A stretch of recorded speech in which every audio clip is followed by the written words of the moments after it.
je Parce que je suis pas sûre qu'elle est trop enregistrée sans l'autorisation. Non, il faut que je signerai l'autorisation.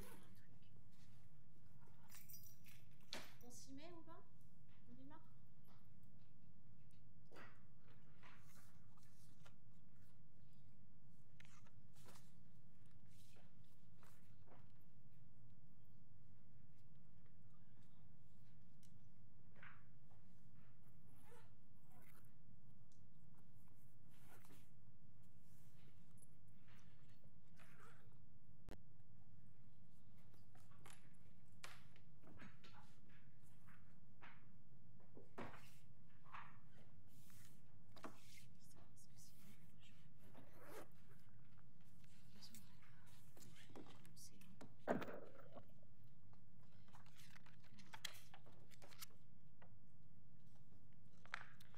Bien, il est 10h35, donc ce que je vous propose, c'est que nous commencions donc cette conférence, alors organisée d'une façon hybride, comme c'est devenu un petit peu une habitude, un usage dans toutes les universités depuis la crise du Covid. Donc on espère que tout va bien fonctionner.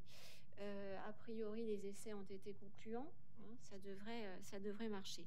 Donc merci, alors d'une part à ceux qui sont présents, il n'y a pas grand monde, mais c'est vrai que la période n'est pas du tout propice à faire se déplacer des étudiants qui sont, pour les étudiants de Master 2 en stage, en alternance, en train de travailler des mémoires peut-être, et pour les M1 dans les examens ou en fin de période d'examen, voilà, et qui se sont peut-être empressés aussi de quitter les bancs de la faculté, qu'on peut comprendre parfois. Donc, il y a aussi quelques personnes qui, je pense, nous entendent, nous écoutent à distance. Donc, je les remercie et nous serons évidemment à l'écoute de leurs questions, hein, qui ne manqueront pas sans doute de se poser sur les différents thèmes qui vont donc être aujourd'hui abordés. Alors, je vais introduire cette conférence et je vais donc commencer comme cela se fait habituellement par un certain nombre de remerciements. Remerciements donc bien sûr à tous les intervenants qui ont répondu à notre invitation, donc celle d'Aubin et la mienne. Certains donc qui ont accepté et qui ont pu être présents physiquement aujourd'hui, et d'autres qui le seront à distance. Travailler à distance, bon, c'est une nouvelle façon de travailler. Hein. Je pense que c'est devenu aussi un mode de travail tout à fait logique et normal, notamment pour éviter les déplacements long courrier, longue distance, et a fortiori dans le contexte du changement climatique, qui est quand même aussi un sujet sous-jacent à notre colloque d'aujourd'hui. Je voudrais aussi saluer, alors je sais qu'il ne nous entend pas, nous écoute pas en ce moment, le professeur Victor Flatt, qui est donc directeur du Centre de droit de l'énergie de l'Université d'Houston et qui est toujours co-superviseur à mes côtés du post-doctorat donc de Aubin Enzaou, assis à ma droite. Donc Mr. Flatt n'a pas pu venir à Lyon au départ, c'était prévu qu'il soit là, hein. Mais il a eu des soucis de santé, donc on est quelques-uns à avoir des problèmes de ce type-là, et donc il est contraint d'être à distance. Donc on lui laissera la parole dans quelques instants pour une petite vignette qui a été préenregistrée et qui sera donc diffusée dans quelques minutes. Mes remerciements, bien sûr, aussi vers les coordinateurs administratifs de la conférence. Donc, il y a eu Véronique Gervasoni il y a encore quelques semaines, que Lise a très efficacement remplacé. Et puis, je remercie aussi Marie qui est là et qui est très dévouée et très sympathique, très efficace. Merci beaucoup, Gaëlle, qui remplace au pied levé Loïc. Bon, il y a eu un petit souci, un petit malentendu sur sa présence ce matin. Et Gaëlle, donc directrice du Centre d'études européennes, a très aimablement accepté de suppléer son absence. Je l'en remercie très chaleureusement. Alors, cette conférence donc, a pour sujet transition énergétique, les échelles de gouvernance. Il faut rappeler dans quel cadre elle s'inscrit. Donc, dans le cadre d'un projet de post-doctorat. Alors, avec un nom un petit peu barbare, hein, c'est un peu le cas. Il faut toujours trouver quelque chose d'un peu percutant, un peu marketing quand on a des projets maintenant de recherche. Donc, c'est Transgov and Law. On l'appelle le projet TGL pour aller plus vite. Et donc, il est porté par Aubin Enzaou depuis septembre 2019. Aubin a fait acte de candidature à une bourse Marie Curie, bourse très prestigieuse financée donc par la Commission européenne.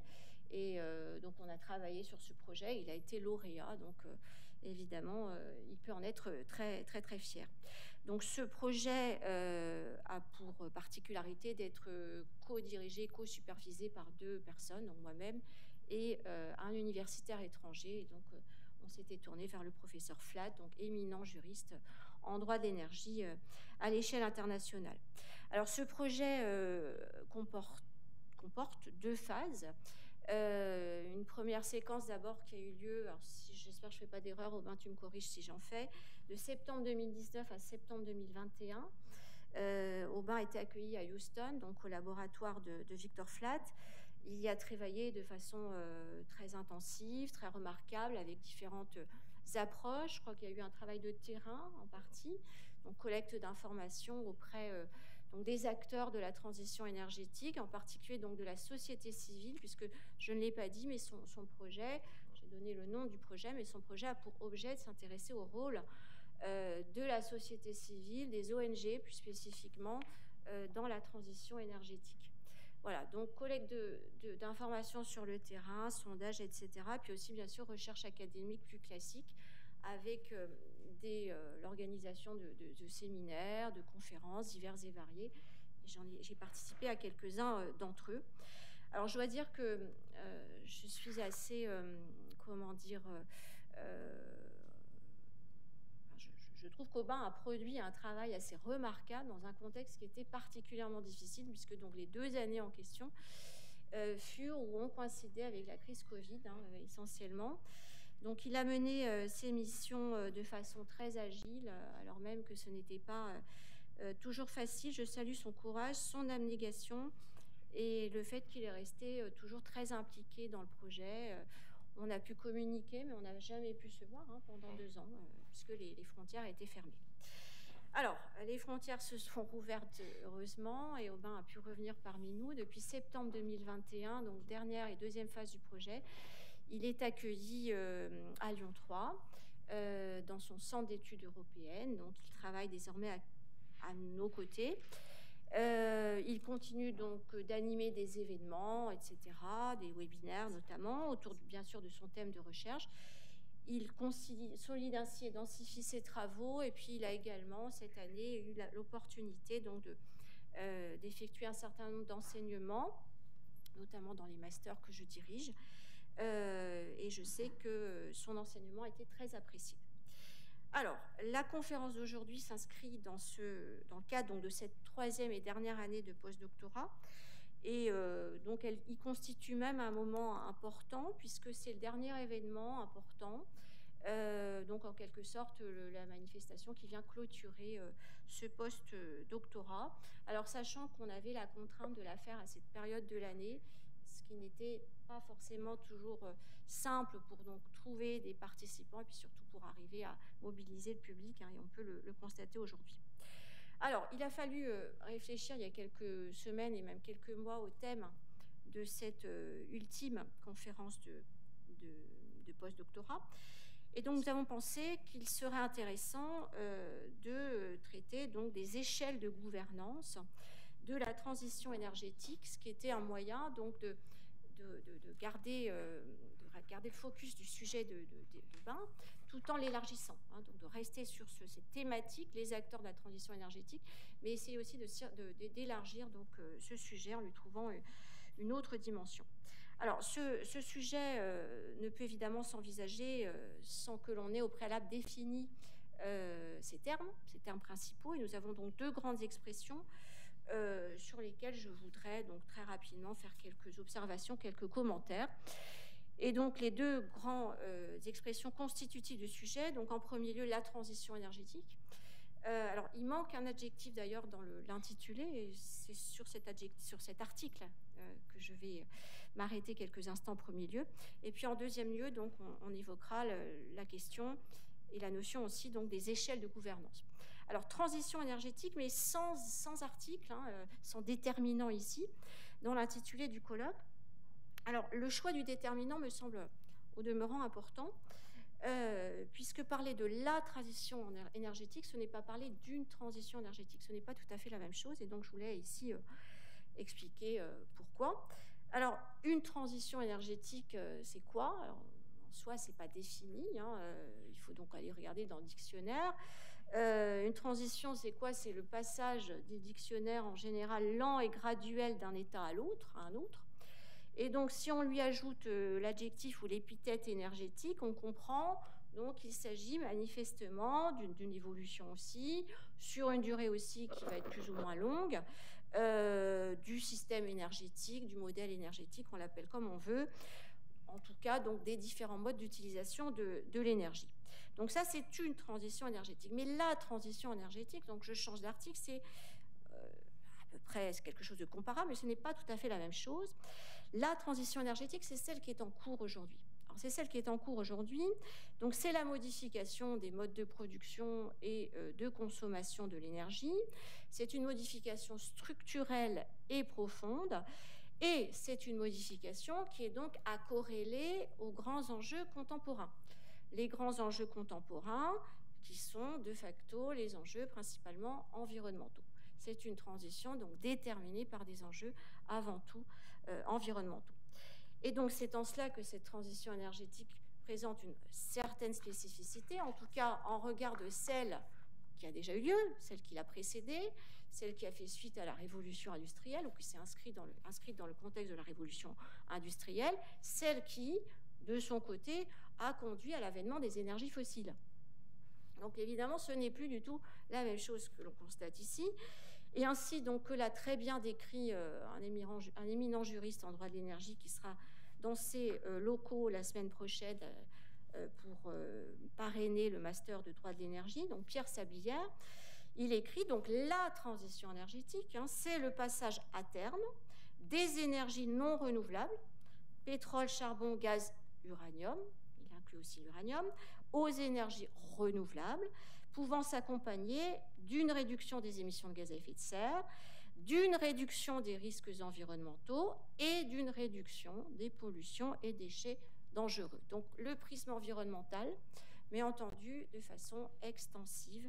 Voilà ce que nous propose ce juriste. Donc, ce que l'on retient, c'est que la transition énergétique, celle dont il va être question aujourd'hui, c'est une transition qui est indissociable, inséparable du processus de transformation plus large et plus globale, parce que de facto, de toutes les activités humaines, ce processus qu'on appelle la transition écologique, et dont la transition énergétique n'est donc qu'un des volets. Voilà, donc premières observations sur cette notion hein, qui est évidemment ici très importante, puisqu'elle va guider toutes nos réflexions.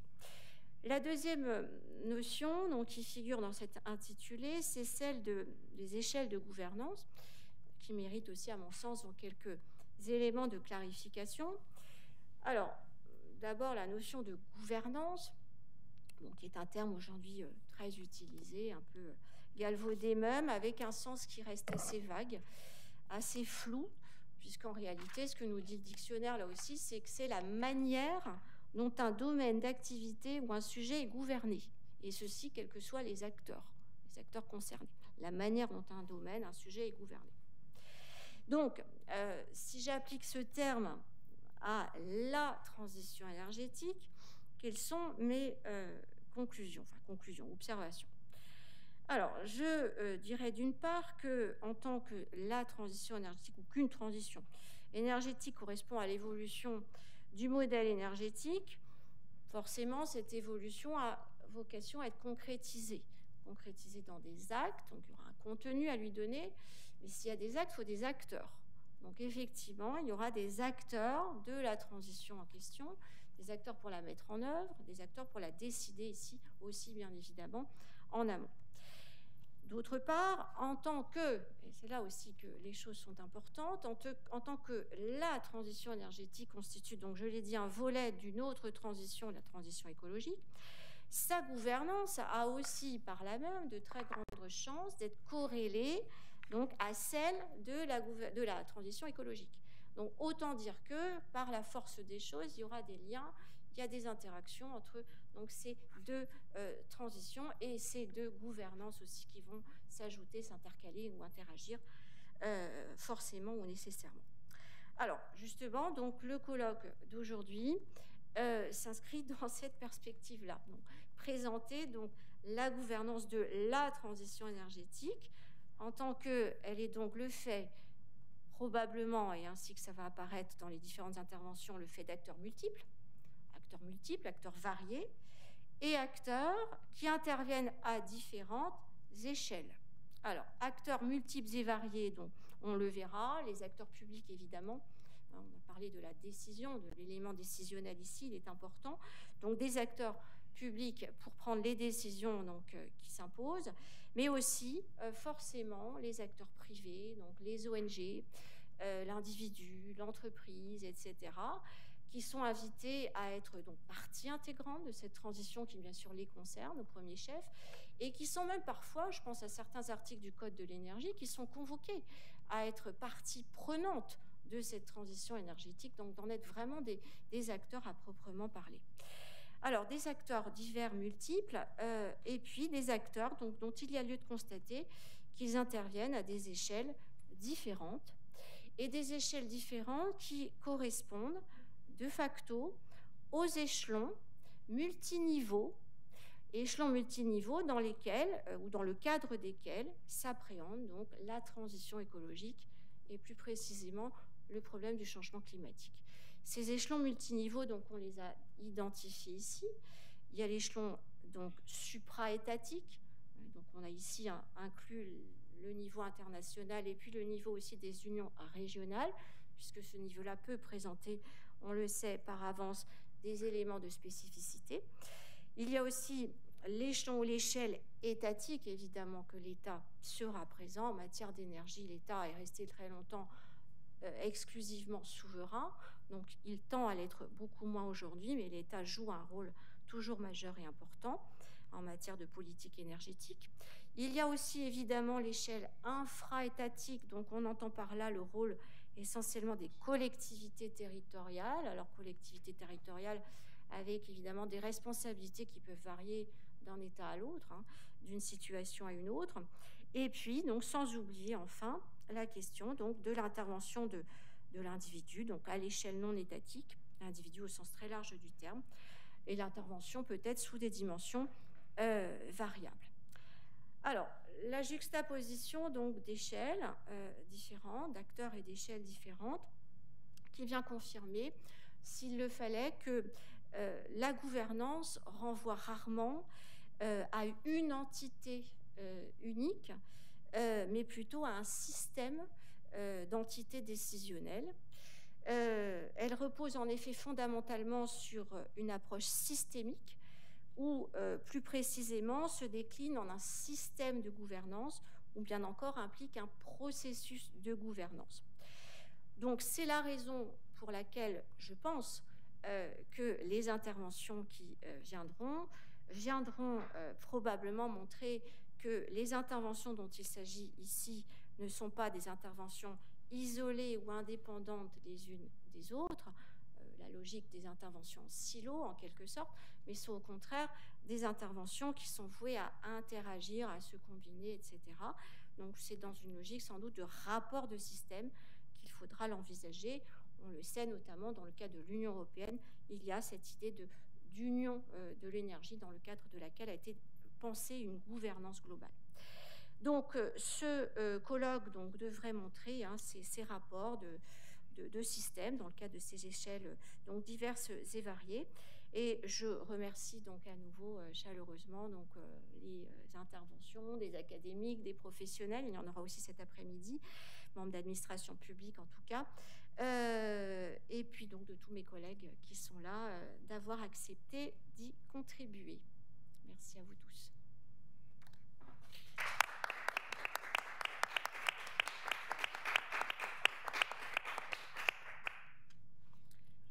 Alors, je crois qu'on va pouvoir donc écouter les deux vignettes, donc des deux intervenants, donc l'un qui se trouve en Norvège et l'autre Milterflat. Non, c'est pas en Norvège. Non, les deux sont à Houston. J'étais quelques lignes trop bas sur mon document. Les deux professeurs de l'université de Houston, qui ont donc aussi animé les travaux menés par Robin. La première vidéo que nous allons regarder est un extrait d'une introduction faite par le doyen de la faculté de l'Université de Houston, Leonard Benz, qui est professeur de droit privé, et dans une partie importante de l'activité porte sur le droit de l'énergie également. I'm Leonard Baines, the Dean of the University of Houston Law Center. The Law Center is a leader in energy and environmental law. It is also one of the most diverse law schools in the world, with partnerships that span the globe. As the first Houston beneficiary of the EU's Marie Sklodowska-Curie grant, we have been able to work with our partner, Université de Lyon, TOI, in a series of programs and high-level lectures that focus on energy transition, which we are all currently undergoing. From the world's energy capital, I want to thank you and I look forward to future endeavors with our European partners, as well as partners from around the world. As we move forward, we all have access to clean energy and climate change is controlled. Thank you, thank you, thank you.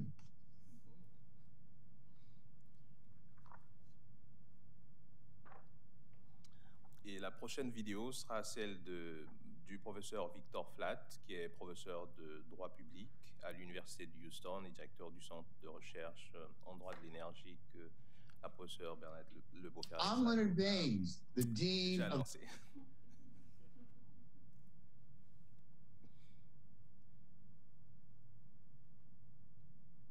S'ils interviennent à distance, c'est en raison du décalage horaire, à cette heure-ci en tout cas.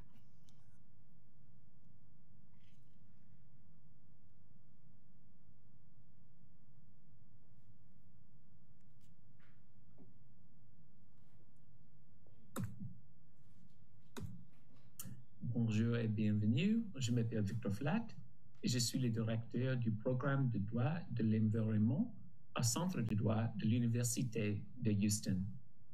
Au cours des 3 dernières années, nous avons travaillé avec l'Université de Lyon 3 sur la transition dans le droit et la gouvernance de l'énergie, dirigée par le professeur Aubin Zhao, avec le financement de la Marie Sklodowska-Curie Programme de la Union européenne. Notre monde a changé rapidement au cours des 3 dernières années.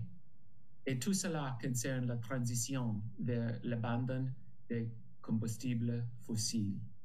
En Houston, la capitale mondiale de l'énergie, nous comptons sur nos alliés et partenaires du monde entier pour les aider à faire cette transition. Merci, professeur Bernadette Ferrarese. J'aimerais pouvoir être avec vous en personne, mais je serai en direct plus tard dans la journée. Enjoy the day and welcome.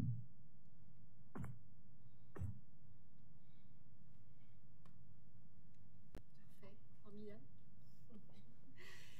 Bien, alors on va tout de suite passer au premier thème donc, de discussion. Je vais laisser ma place à Chiara.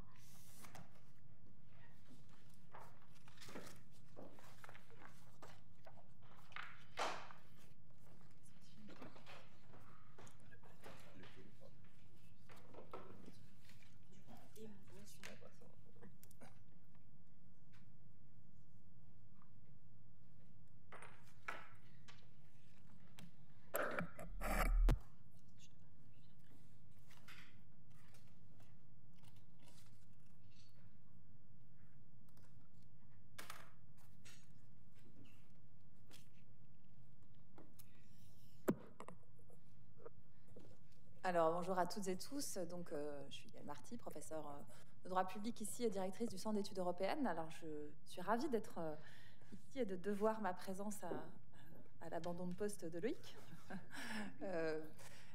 En fait, je voulais souligner ici donc, la réussite de ce colloque et de ce projet TGL qui montre vraiment le dynamisme de nos chercheurs au Centre d'études européennes et à l'EDIEC. Et je suis ravie de pouvoir participer à vos échanges et à vos débats sur un thème sur lequel je ne connais pas grand-chose. Donc, je vais essayer de faire de mon mieux. Moi, j'ai quand même écouté ce que tu as dit, Bernadette, et ça m'a interrogée sur la question du déterminant.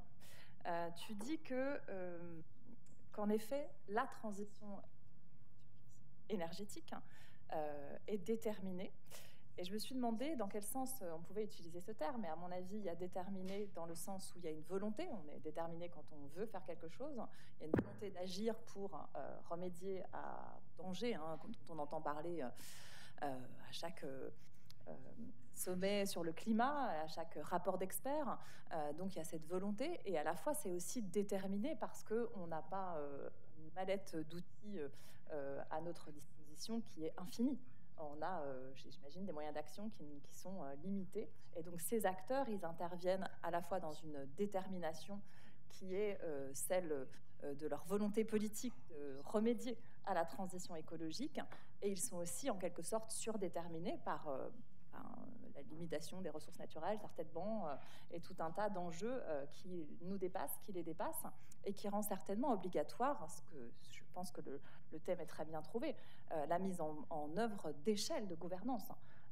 On est tous conscients qu'on ne peut pas régler les choses au seul problème, à un niveau qui serait celui de niveau étatique, d'où la nécessité de réagir, de régir les choses ensemble. Et après, au niveau infra-étatique, il y a certainement des problématiques spécifiques qui obligent les acteurs à prendre en charge, en effet, des objectifs qui peuvent être différents au niveau local. Et bien entendu, tout ça ne peut pas se faire en stylo, comme tu le disais, puisqu'il y a besoin que ces acteurs, aux différentes échelles, interagissent. Et donc, moi, j'ai trouvé que les termes que tu avais utilisés, ça montre bien ce qui fait la difficulté de la transition énergétique, qui est cette question de la dépendance. Tu as utilisé le terme. On est dans une interdépendance, une dépendance à l'égard de notre système et de l'écosystème, mais aussi à l'égard des autres acteurs. Et cette dépendance, elle nous oblige à être dans l'interdépendance et donc dans les interactions. Et c'est ce qu'on va voir aujourd'hui, en commençant par le niveau supra-étatique. J'ai vu que vous aviez fait une échelle descendante, donc on va partir de l'échelle supra-étatique. Et on commence par la gouvernance internationale avec une première intervention de Chiara Neri, qui est maître de conférence HDR, directrice du CDI, Centre de droit international dans notre université. Chiara, c'est à toi. Merci beaucoup. J'ai pas de montre. Donc, voilà, j'ai fait l'erreur de venir sans montre. Donc je vais essayer de tenir 10-15 minutes maximum. De toute façon, la présidence me coupera si je suis trop longue. Je voulais simplement remercier Aubin et Bernadette pour leur invitation, qui est vraiment très aimable de leur part, notamment parce que l'énergie, la transition énergétique, ça ne fait pas vraiment partie de mes thématiques de spécialité. En revanche, j'ai passé beaucoup de temps à travailler sur les institutions internationales, la manière dont elles fonctionnent, comment fonctionnent les organisations internationales et comment elles gèrent des domaines transversaux comme par exemple celui de l'énergie. Donc ce que je vous propose pendant ces quelques minutes, c'est vraiment une espèce d'introduction à cette échelle internationale de gouvernance. Je sais que les intervenants suivants vont véritablement aller dans le détail des réglementations internationales ou régionales. Moi, je vous propose de faire un panorama un peu ciblé sur la manière dont la question énergétique est abordée par les institutions internationales et quel type de gouvernance le droit international peut proposer. Et surtout, pourquoi on a des échelles, donc des difficultés à l'échelle internationale pour proposer une gouvernance de la transition énergétique. Ça fonctionne ? Oui. Bien, peut-être pour commencer, la gouvernance internationale de la question énergétique inclut énormément d'éléments, de thématiques. Bien entendu, la transition énergétique est l'un d'entre eux, mais ce n'est pas du tout l'aspect de la question énergétique qui est le mieux appréhendé par les institutions internationales. Je vais expliquer pourquoi dans la première partie de mon propos. Mais on remarque tout de même une mobilisation des institutions internationales pour essayer d'intégrer cette question de la transition énergétique, pas toujours facilement. On a donc un constat qui est le début de mon propos, qui est une gouvernance internationale fragmentée sur cette question de la transition énergétique. Ça rejoint les propos introductifs de Bernadette. Effectivement, on se retrouve avec énormément d'échelles différentes, même au sein de l'ordre juridique international. Alors pourquoi est-ce que cette question de la gouvernance énergétique, la gouvernance de la transition énergétique est difficile pour l'ordre juridique international? Et bien, alors c'est le premier aspect. Et puis ensuite, on parlera du pourquoi, on parlera du comment. Pourquoi c'est difficile et comment est-ce que l'ordre juridique international intègre cette question tout de même et quels sont les pôles de décision que l'on a aujourd'hui.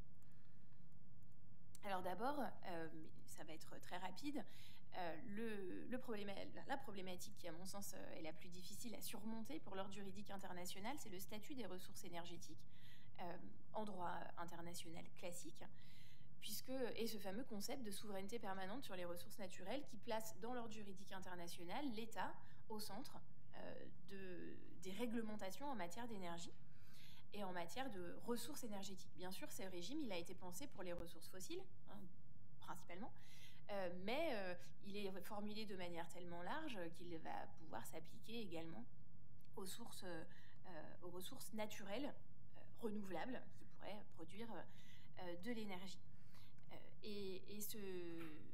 Cette notion de souveraineté permanente sur les ressources naturelles, je vous ai mis les résolutions les plus fondamentales qui ont été adoptées dans le cadre des Nations Unies, place l'État comme finalement seul décideur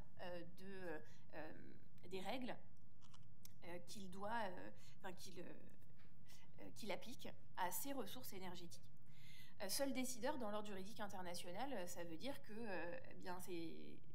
ça veut dire que les autres États n'ont pas forcément voix au chapitre, y compris lorsqu'ils ont des intérêts financiers importants. Donc c'est tout le droit relatif aux nationalisations, par exemple, qui nécessite évidemment des compensations financières, mais il y a cet aspect-là qui est très important.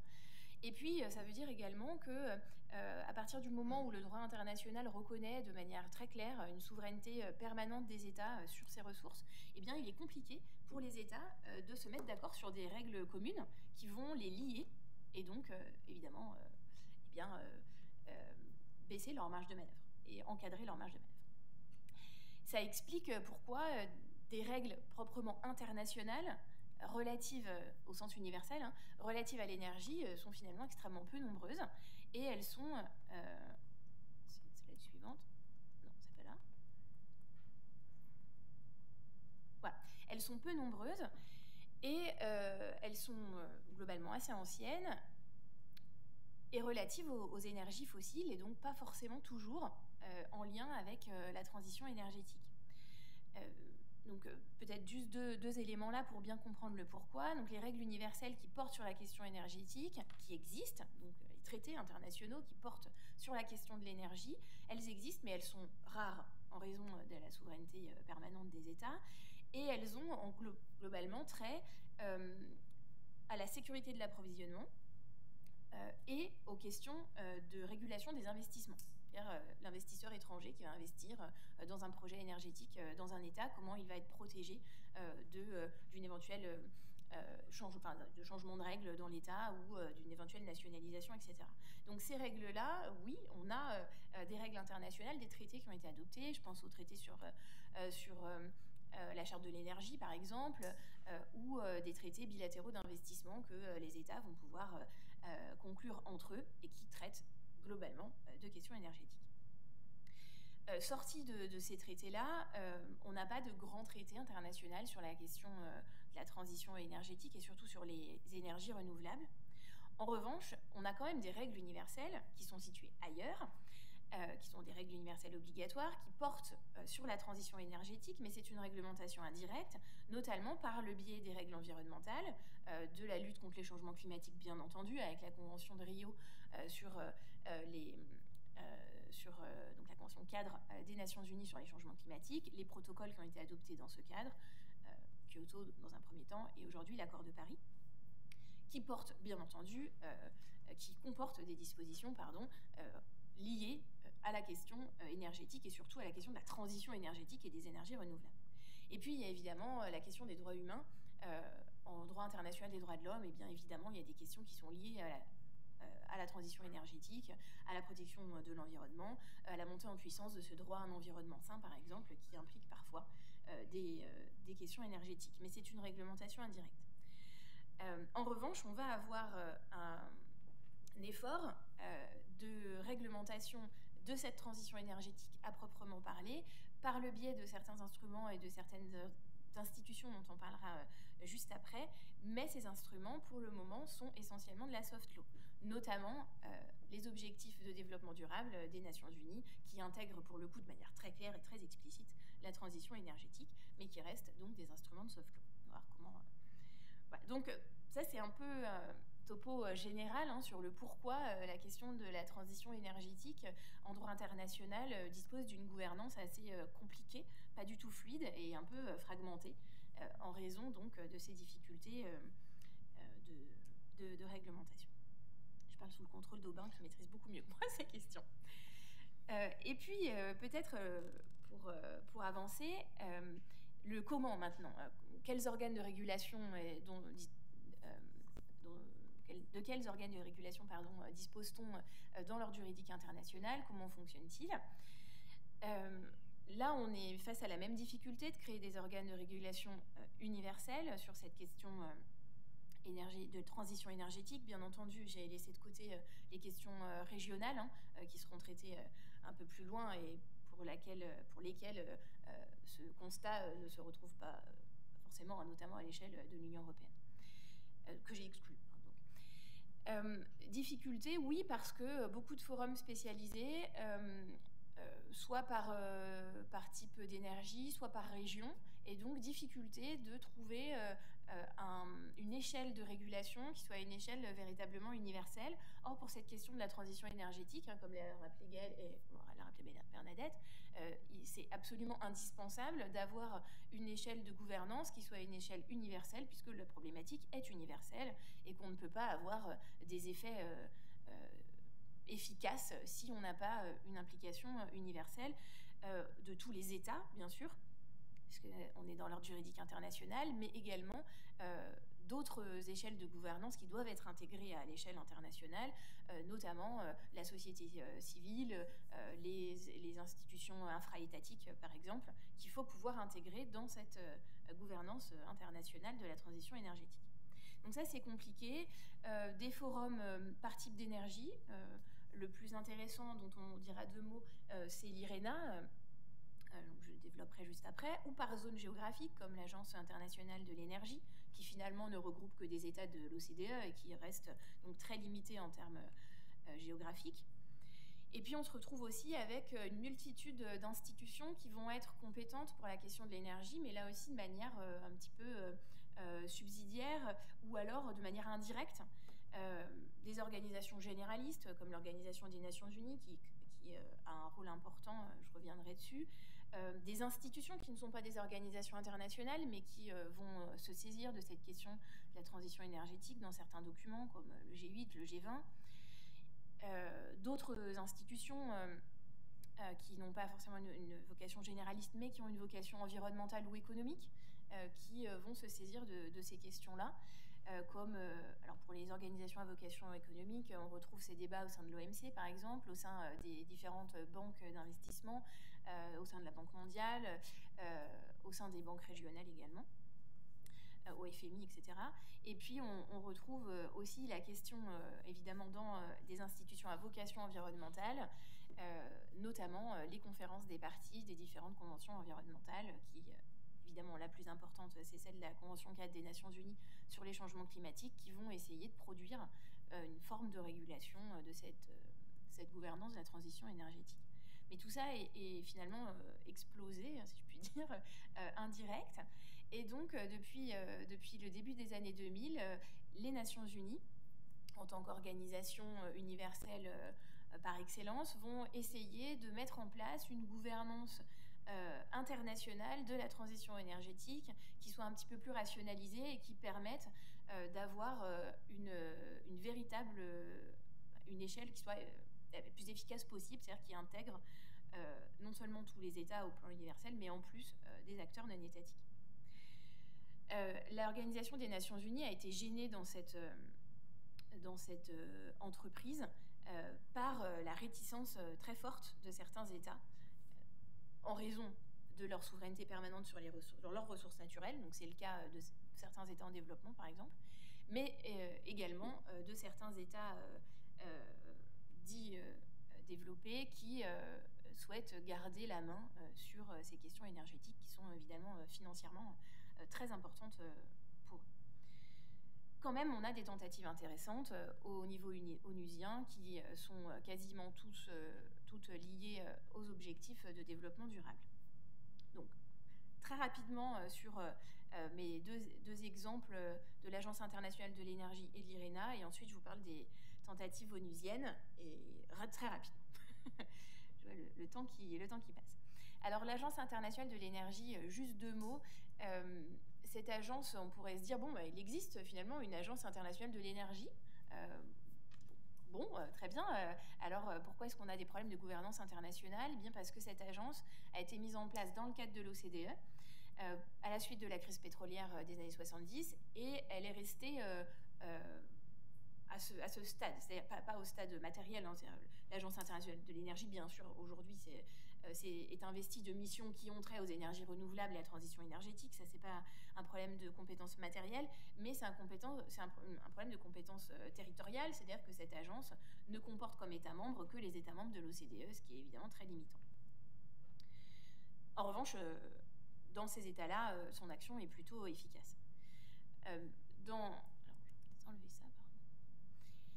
le cadre de la transition énergétique, on a une autre institution qui, à mon avis, est intéressante, qui est l'Agence internationale des énergies renouvelables, donc l'IRENA, qui a été créée en 2009 à la suite d'une initiative allemande de 2008 et qui, pour le coup, a pris une ampleur qui est plus importante que l'Agence internationale de l'énergie, puisqu'on a aujourd'hui 167 États membres, ce qui permet d'avoir un forum un peu plus efficace sur les questions de transition énergétique, en tout cas d'inclure plus d'États et plus de zones géographiques.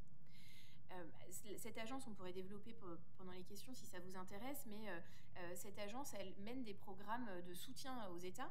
Donc, ce n'est pas une agence qui va réglementer le marché de l'énergie ou la transition énergétique. Il n'y a pas d'obligation à la charge des États. En revanche, c'est un outil d'assistance pour les États qui est très, très efficace. Notamment, alors, je vais vous donner juste un exemple, le REMAP, qui est un programme développé par l'agence qui permet de cartographier, le potentiel en énergie renouvelable des différentes régions du monde et qui permet de donner des espèces de plans de développement clés en main aux États sur donc les zones géographiques qui ont été identifiées comme ayant un potentiel important pour les énergies renouvelables. Et puis, donc, ce qui me semble le plus important sont les initiatives onusiennes qui vont essayer de dépasser l'absence d'agences spécifiques dédiées à l'énergie au sein des Nations Unies. Les Nations Unies, évidemment, vous avez l'ONU, et puis il y a toute la famille des Nations Unies avec toutes ces institutions spécialisées qui sont des institutions thématiques. Il y avait eu pas mal de demandes d'États en développement, notamment de créer une agence spécialisée des Nations Unies, dans la famille des Nations Unies, dédiée à l'énergie. Ça n'a jamais pu aboutir,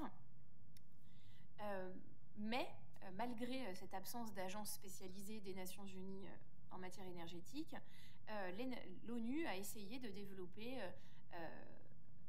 donc des forums de discussion qui vont avoir des statuts différents. Le premier qui est intéressant, c'est ONU Énergie, qui n'est pas une organisation internationale séparée, comme peuvent l'être les agences qui sont des institutions spécialisées des Nations Unies. Pas de personnalité juridique, c'est vraiment intégré à l'ONU, mais c'est une initiative qui est transversale au sein du système des Nations Unies. Donc l'idée, c'est une agence qui soit intégrée à la structure de l'ONU juridiquement, mais qui coordonne l'action des différents pôles, différents organes de l'ONU et de ses institutions spécialisées en matière d'énergie, et donc évidemment en matière de transition énergétique. Ça permet d'éviter l'éparpillement, d'avoir une agence une institution spécialisée qui part dans un programme et que ce soit par exemple incompatible avec un autre programme développé aussi dans le cadre du système des Nations Unies.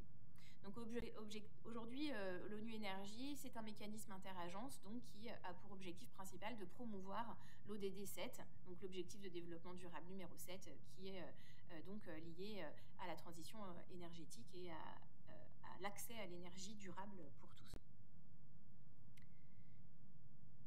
Donc, l'ODD numéro 7, ça aussi, c'est une initiative importante des Nations Unies.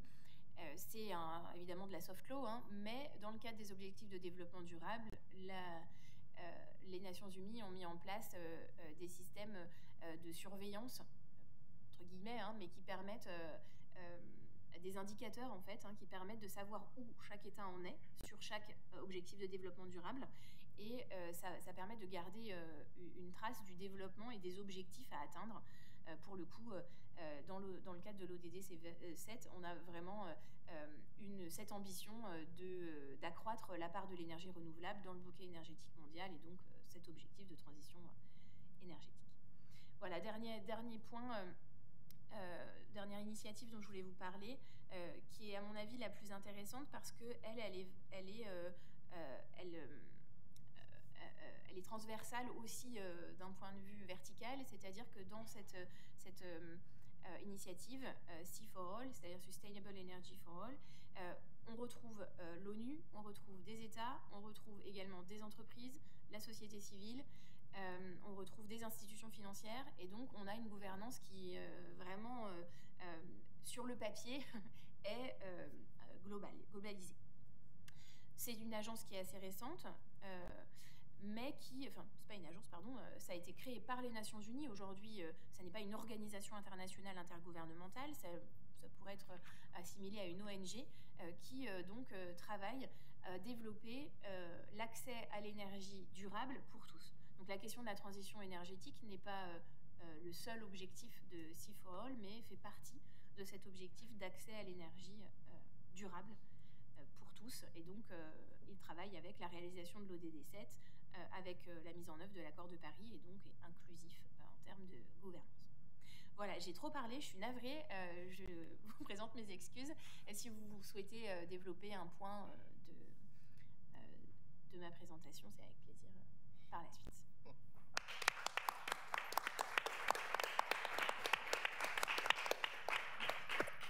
Merci beaucoup, Chiara. Alors, en effet, tu n'as pas respecté du tout ton temps. Je suis navrée. Mais comme j'ai beaucoup appris, je n'ai pas osé te couper. Et voilà, c'est vraiment très clair. Moi, j'ai noté quand même quelque chose, c'est que ce qui semble faire vraiment obstacle, bien sûr, c'est la souveraineté des États et c'est la souveraineté permanente. Donc, c'est le statut des ressources naturelles, tu l'as bien dit.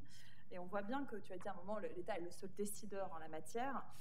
Mais aussi, le problème, c'est qu'il n'a pas de responsabilité, véritablement. Et c'est comme s'il se comportait comme un propriétaire sans avoir l'obligation véritablement de prendre soin de ces ressources naturelles qu'il gère donc, je pense qu'il y a un noyau ici d'accompagner la souveraineté permanente sur les ressources naturelles, d'obligations plus claires pour prendre en compte, et plus claires et plus effectives, certainement, d'où toutes ces agences dont tu nous as parlé, qui tentent de le faire. On en parle tout à l'heure.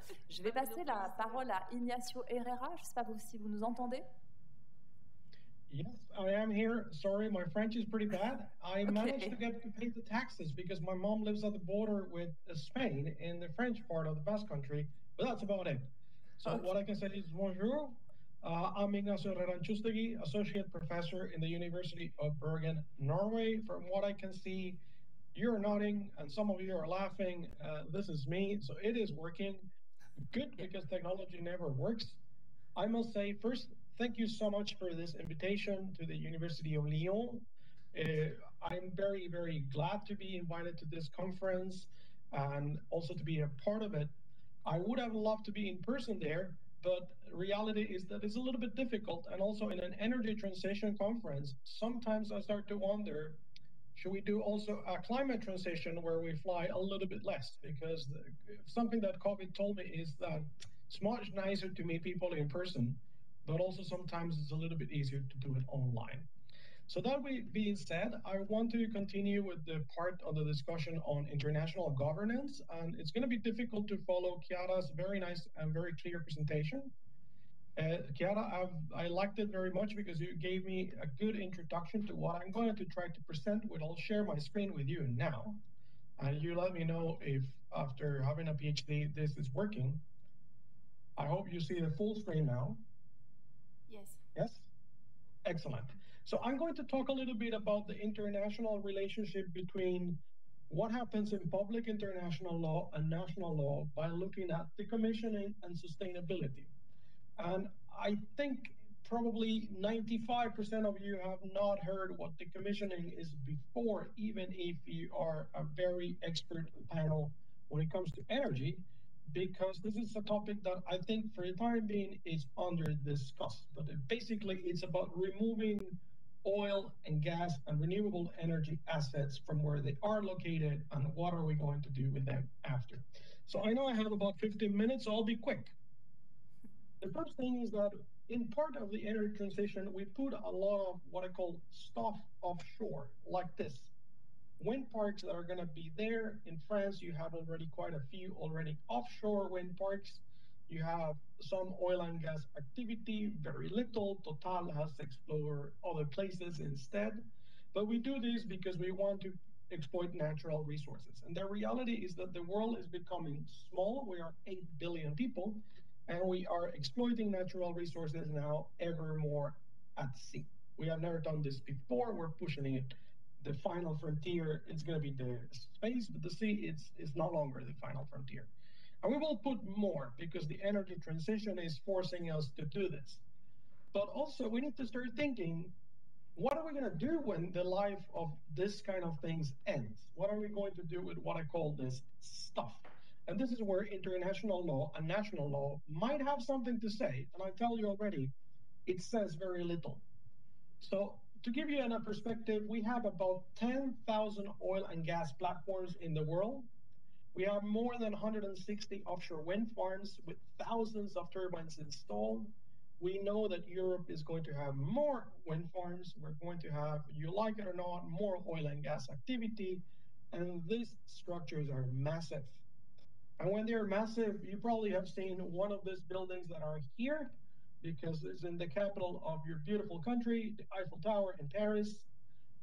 Just to show you, next to it is the Mariner A oil and gas platform. It is 6 times the weight, almost the same size. This is not a particularly big oil and gas platform. So the question that I have is, what are we going to do with all the material that is in a platform like this when we are going to get it away? And what does international law says? And what should it say? Because we are talking about transition of energy, but we have to understand that the transition of energy probably needs to go hand in hand with the idea of circular economy. And this is what I am trying to sell you to do today. So as I mentioned already, we have all this many amount of platforms, and it not only is a matter of the size and the amount of them, but it's about the scale of the operation that needs to be done and the opportunities that are to be made here. No, I'm not trying to sell you something. I'm trying to talk about law, but I think law in energy, it is very much connected to the industry. So we're seeing that the operations of decommissioning are in the North Sea alone around 52 billion euro by 2040. And in the global market, within 2 years, it's going to be 42 billion euro. Large part of that has to do with what and how we regulate this. So as I mentioned already, decommissioning, it's about removing the things that are in the sea. And you will be surprised, there's a lot of legislation that has to deal with this. And it is part of something that is called the cessation process. When you give a license to any energy activity, Most typically, you will know it in France connected to nuclear reactors. You have to put them down after a certain amount of time, and you have to remove it. And in the case of decommissioning, is removing the oil, gas, and wind infrastructures from the sea, and there are different ways to go about it. You could remove it completely. You take it, the pieces and put them apart. You remove it partially, so you keep the bottom under the water, but the top you remove it. Or what we have done sometimes, we leave completely in place the thing. And decommissioning has a lot of rules around it. Some of them come from international law, as I will mention, but most of them are on national law. And basically, they are about determining who is going to do the decommissioning. Very importantly, who has to pay. Most of the time, this is going to be done by the owner or the operator of the entity or the structure that we have. But sometimes the law doesn't say anything, and this is left to the states that have control over their maritime waters, because these structures are located usually in the territorial sea or in the economic exclusive zone. And I show you already the amount of money that a decommissioning operation is, and therefore it's very important to determine in law who is going to be conducting it. But also we have rules for who is liable when an accident takes place. And one of the interesting things is that if you leave something in place or partly in place, and even if you remove it in whole, you might be, as an entity that owns an oil and gas platform, forever liable for something that happens. Eternal liability. Very interesting. And we have a lot of rules that are connected to risks, and we want to minimize risks, and we want to make sure that people pay. And this is all done in national law, because international law says relatively little. So let me move on to global perspectives and the role of public international law in here.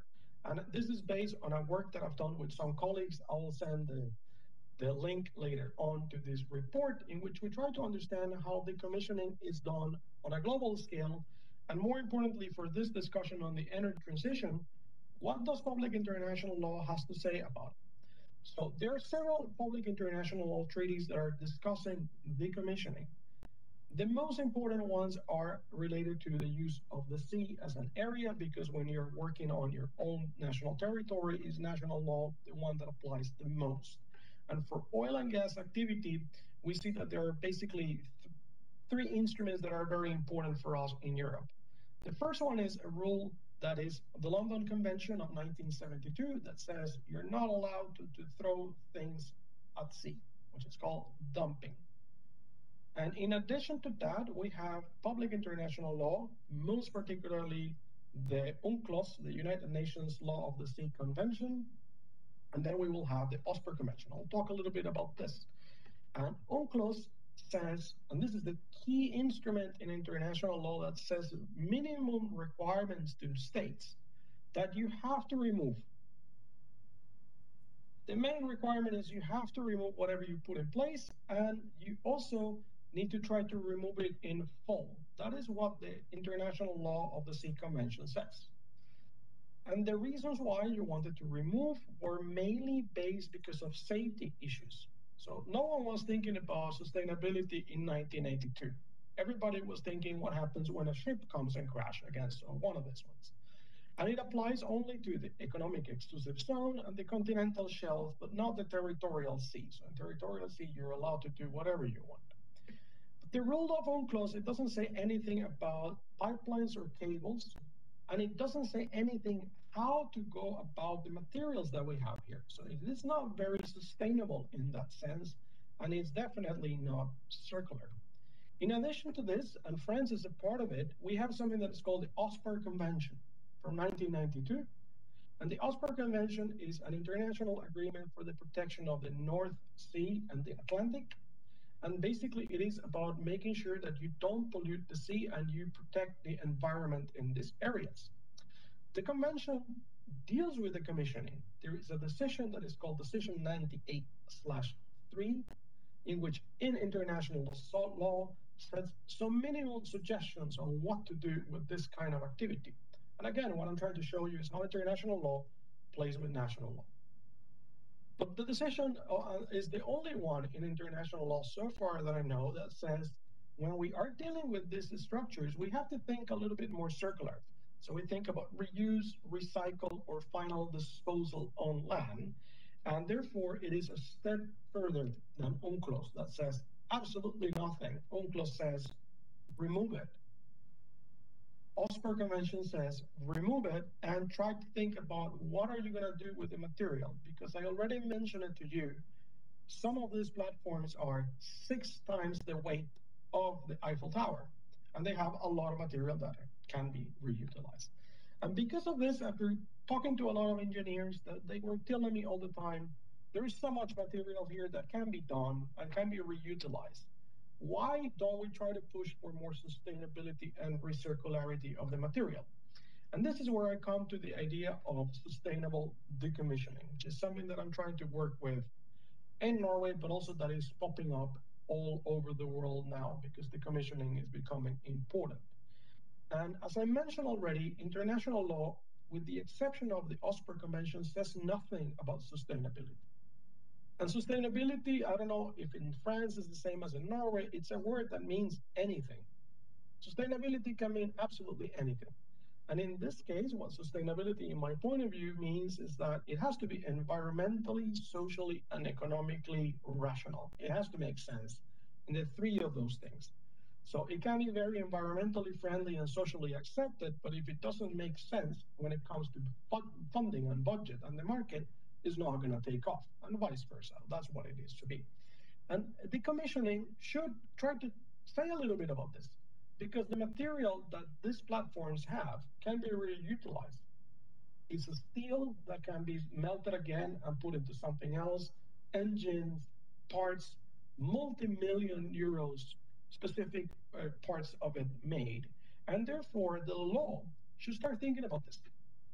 The law doesn't think a lot about this, and this is a problem that we're seeing, because in a way, I think international law does not have any particular issues here. But as I was mentioning already, the possibilities are there. The technology is there, and the world has changed a lot from 1982, when UNCLOS was adopted, to now in 2022, where we see that there is a lot of possibilities to recycle, repurpose, and reuse the material that is in any of these oil and gas rigs. If you do this, the companies can also reduce the cost that it takes to do this activity. And in the reality, most of the cost of decommissioning are paid by you and me, because it's either done by the state or because it is deducted as a cost from tax of oil and gas companies. And we can recycle already 85% of the weight, which is a lot, because we utilize it for melting the steel or cement for landfill, but we can do more than that. Recycling is only the first step. And that is why public international law and national law can create incentives to do better. And this is where I think that international law and national law, and as the previous speaker was mentioning, soft law instruments can have a role to play, because change is important and change in this area is used. If we, using law, push for sustainability and circularity in decommissioning, and we can do this from a public international law perspective, but we have heard already from Chiara how difficult it is to achieve consensus and to change rules, so much policy, so much politics. And that is why perhaps we're starting to see that it is actually soft law at an international level, but also at a domestic level, the one that can bring change into this. Oh, I have 2 more slides. I know I've been speaking quite a bit, but I hope I have a few minutes more. Yes, you can. Good, thank you so much, merci. I will continue now, 2 more slides. So some of the requirements or the problems that we see is that in international law, when we're looking at decommissioning, it says very little. Sustainability is really a forgotten topic for decommissioning. Decommissioning in general is a forgotten topic. UNCLOS says nothing, but UNCLOS is being renegotiated at the moment. We want to have a treaty that is going to be along with UNCLOS. So public international law says nothing. And it's not because the redactors of UNCLOS, the ones that wrote it, were stupid or misinformed. 1982, the world was thinking about nuclear wars and the Soviet Union was still a thing. Sustainability and circularity was definitely not a priority in the agenda. And we didn't have the capacity to do the activities that we can do now from an engineering perspective. What we see is that regional conventions do not focus on this either, but in Europe, we at least have OSPAR convention that is saying to the countries, you need to think about doing more than purely removing and throwing it away. You need to think about at least recycling and more than that. And I did not speak about national law, but on national law, the picture is maybe a little bit better. It's still not a priority, but in countries such as, for example, the UK, in the UK, there is soft law that comes from the ministry that tells you that you have to do more than recycling. In Denmark and in Norway, they at least ask you to say, what are you going to do with the material? I don't know how it's going to be in France, but we're still lagging behind. And we're lagging behind because public international law is not pressing hard, and because the governments, to be honest, they're not aware of these issues that we have latent here. Therefore, I think what we need to see is that law can be a proactive tool. We used to think of law as something very reactive. Law only comes in later in the game. And that is why all my engineer friends are angry at me and they say, you only tell us you cannot do something. Well, let's start using law as a more proactive tool, perhaps. And then we need to do a little bit of studies on seeing whether the law promotes or not circularity and sustainability.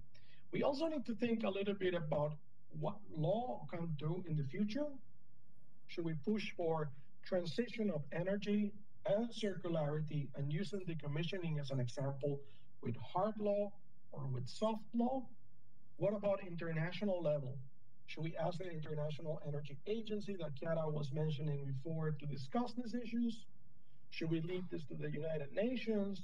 Should we leave it to regional conventions? Or should we push in Europe where we're talking about the Green Deal and the energy transition to consider these problems as well? That's all I wanted to say. I hope I have not gone over time way too much. Here is a report on this. If you have never heard of decommissioning before, I hope I gave you a little brief flavor of it. And I show the interaction between what we have in international law and how the minimum requirements in international law tend to be expanded in national law most of the time, because international law serves as a baseline, but also in a way how international law can be utilized to push further national law. And I think here is an example of this. I'll stop sharing my screen, and I would like to say thank you so much for your time and attention. I hope this has been a little bit interesting. I know every time I speak about decommissioning, everybody's telling me, excuse my French, what on earth are you talking about? But I think it's a good example of how transitioning is taking place. Thank you so much.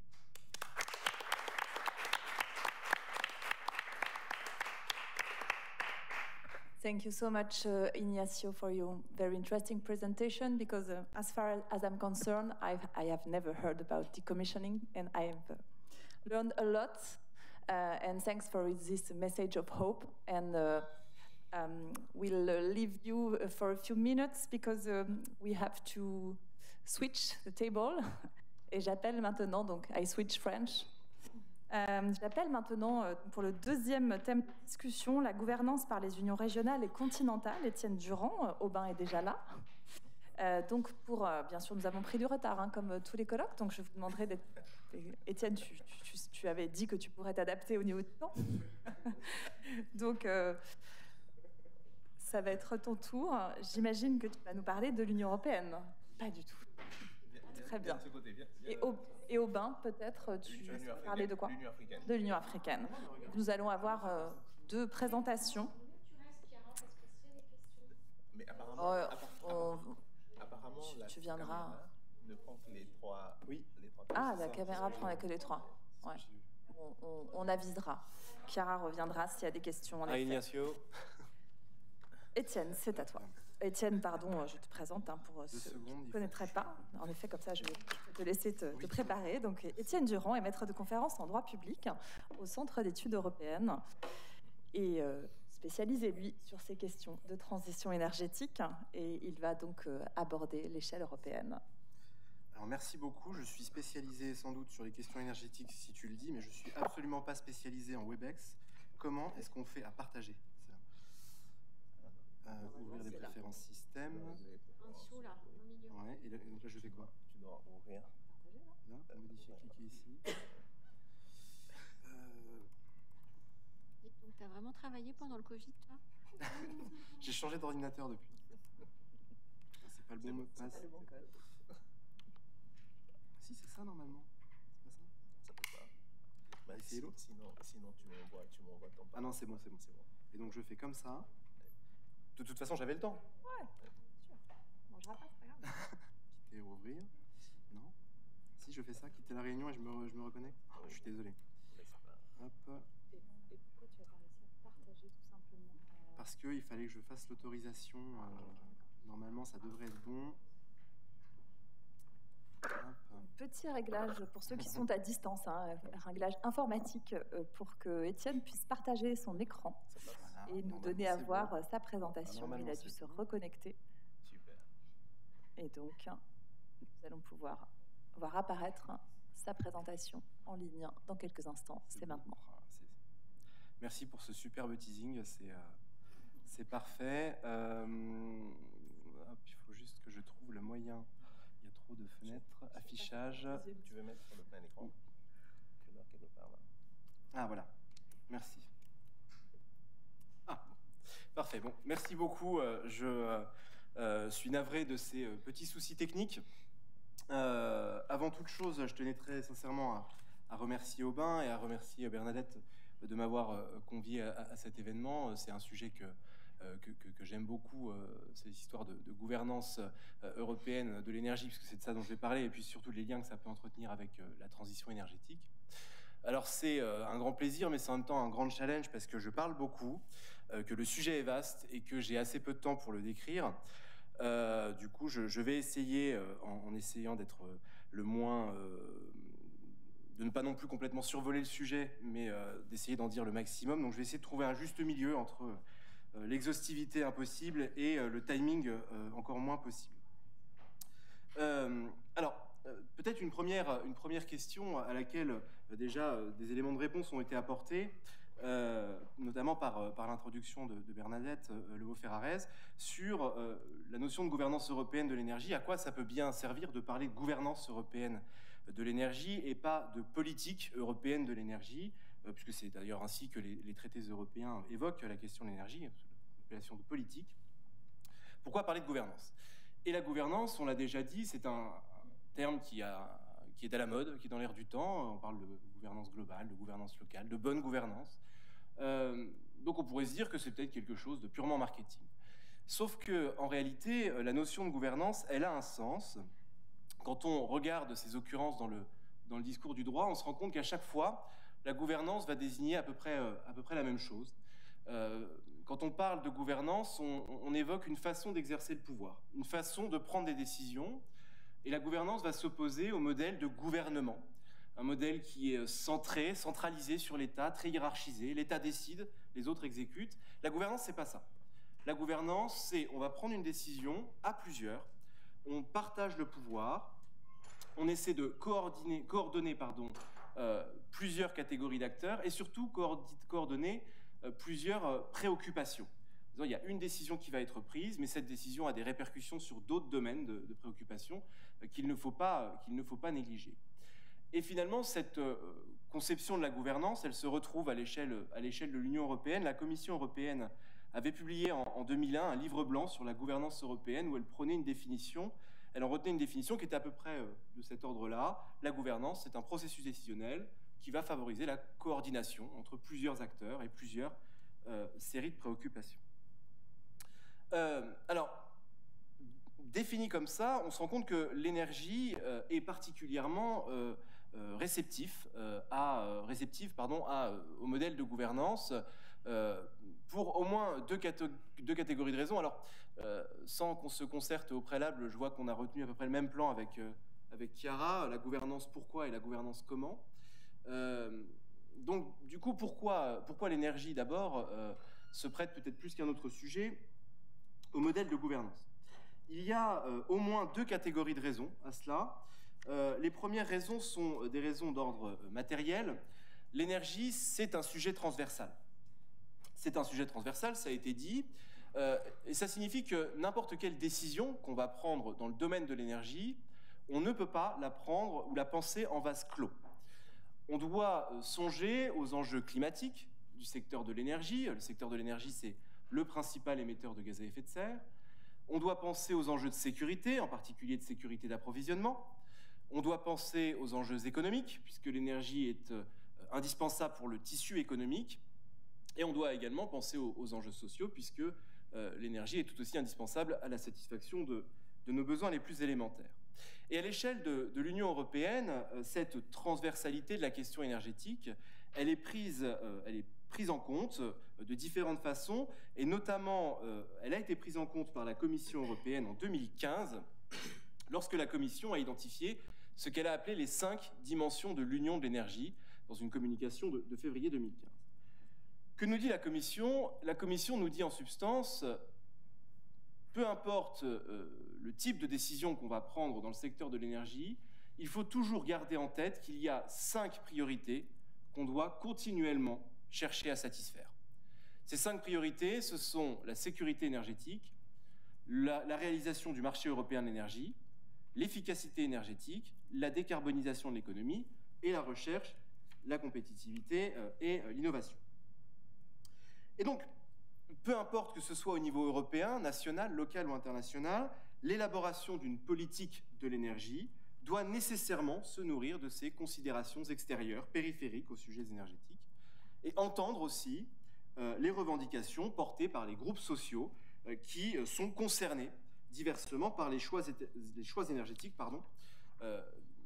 élaborés par le processus politique. Ça, c'est la première raison pour laquelle le processus de gouvernance va trouver un écho particulier dans le secteur de l'énergie. La seconde catégorie de raisons, et c'est un petit peu l'objet de notre colloque d'aujourd'hui, ce sont des raisons organiques. L'énergie est au carrefour de différentes échelles de régulation, on l'a dit, les échelles locales, nationales, régionales, internationales, et ce sont des échelles qui sont très fortement dépendantes les unes des autres. Et donc, si on cherche à créer une transition ou à encourager la transition énergétique, si on cherche à accroître la sobriété du secteur énergétique, à abandonner les ressources fossiles pour se tourner vers des ressources renouvelables, à baisser la consommation d'énergie, bref, si on cherche à activer ce processus de transition, il est indispensable de coordonner toutes ces échelles d'action. Et ça, c'est un sacré challenge pour l'Union européenne notamment, puisque l'Union européenne va se trouver confrontée à 3 séries de difficultés. La première, c'est d'assurer une coordination vis-à-vis de l'échelle internationale. L'Union européenne, comme ses États membres, doit élaborer sa politique de l'énergie en cohérence avec les engagements qu'elle a pris à l'échelle internationale, notamment dans le cadre de l'accord de Paris. Alors, je ne suis absolument pas spécialiste de ces questions-là, mais simplement, pour se souvenir, l'accord de Paris avait fixé l'objectif de maintenir le réchauffement climatique bien en dessous de 2 degrés Celsius d'ici 2100, en laissant à chaque partie le soin de proposer une contribution à la réalisation de cet objectif global. C'est le système des NDC qui apparaît à l'article 3 et 4 de l'accord de Paris. Donc chaque partie doit proposer quel sera son effort de guerre pour réaliser collectivement cet objectif. Donc l'Union s'est engagée à 2 reprises. D'abord en mars 2015, elle s'est engagée à réduire de 40% les émissions de gaz à effet de serre d'ici 2030, et son objectif a été revu à la hausse en 2020, où elle a annoncé un objectif de 55% de réduction d'ici 2030.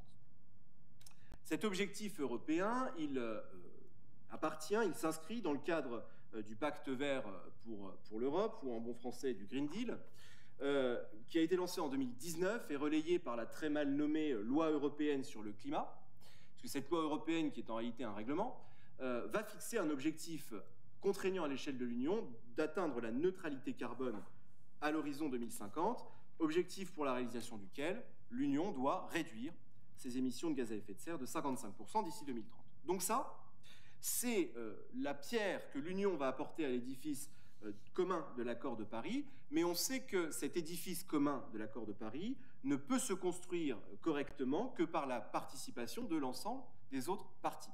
D'accord ? Donc déjà, il y a un important besoin de coordination à l'échelle internationale. Deuxième série de coordination, l'Union doit aussi assurer une coordination interne. C'est-à-dire qu'une fois qu'elle a annoncé son engagement dans le cadre de l'accord de Paris, je vais réduire mes émissions de gaz à effet de serre de 55%, il faut ensuite que l'Union traduise dans son ordre juridique, trouve les moyens de mettre en œuvre son ambition. Alors, elle l'a fait, elle a dégagé des objectifs subsidiaires, complémentaires à celui de réduire de 55% les émissions de gaz à effet de serre, dont la plupart vont intéresser le secteur de l'énergie. L'Union a fixé l'objectif de porter à 32% la part des énergies renouvelables et 32,5% l'efficacité énergétique à l'horizon 2030. Et c'est là qu'apparaît un autre problème, c'est que pour mettre en œuvre cela, l'Union européenne va utiliser sa compétence dans le domaine de l'énergie, compétence qui relève du champ des compétences partagées. Ça signifie que l'élaboration de la politique européenne de l'énergie ne prive pas les États de la compétence d'élaborer leur politique nationale de l'énergie. Et là, à nouveau, il va falloir trouver un moyen d'assurer une coordination astucieuse entre ces deux niveaux de régulation. Et c'est là qu'apparaît une contrainte supplémentaire, c'est l'article 194, paragraphe 2 du traité, dont on a finalement indirectement déjà parlé, qui reflète à l'échelle de l'Union le principe de souveraineté permanente de l'État sur ses ressources.